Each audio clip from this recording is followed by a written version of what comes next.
Hello বন্ধুরা, কেমন আছো? আমি ভালো আছি, আশা করি তোমরাও ভালো আছো। দেখো, আমি ব্লিঙ্কিটে কালকে কিছু অর্ডার করেছিলাম। আমি এগুলো সকালে নিজে ব্রেকফাস্টে করার আগে এটা খাই। তো পেঁয়াজ ভিজিয়ে দিয়েছি। দেখো, এটা ব্লিঙ্কিটে করেছিলাম। এটা কি এসছে কাঠবাদাম, ভালো এসছে। এই যে এই একটা ভিজিয়ে দিয়েছি। আচ্ছা, বাদামটাও খুব ভালো এসছে, সাদা বাদাম এসছে, লাল না। দেখো, বাদামটাও ভালো এসছে। এটা এসছে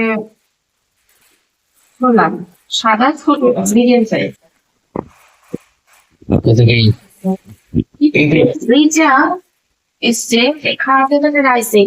আমি রাইসিং দেখে অর্ডার করেছি, কিন্তু এই রাইসিংটা ঠিক আমার ভালো লাগছে না। মানে আমরা এরকম রাইসিং তো খাই না। এই দেখো, এখানে এইগুলো যখন সকালে ফুলে যাচ্ছে না, ভেতরে একটা এতটুকু বেশ হোমিওপ্যাথি ওষুধের মতো করে একটা বীজ থাকছে। এই রাইসিংটা আমার ভালো লাগছে না।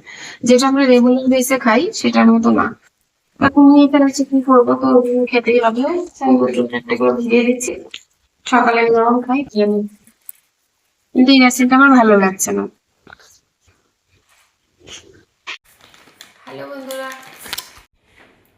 এই যে আমি এগুলো নিয়ে আসছি, এগুলো সব আমি এখন ভিজিয়ে দিব। সারা রাত জলে ভেজানো হবে। সকালে আমি একটু গরম জল লেবু, গরম জলের সঙ্গে একটু হালকা উষ্ণ গরম জলের সঙ্গে এটা লেবু দিয়ে চিয়া সিডটা ভিজিয়েছি আর এটা ভিজিয়েছি, আমি রেখে দিলাম। সারা রাত ভিজবে, তারপরে সকালে আমি এটা খেয়ে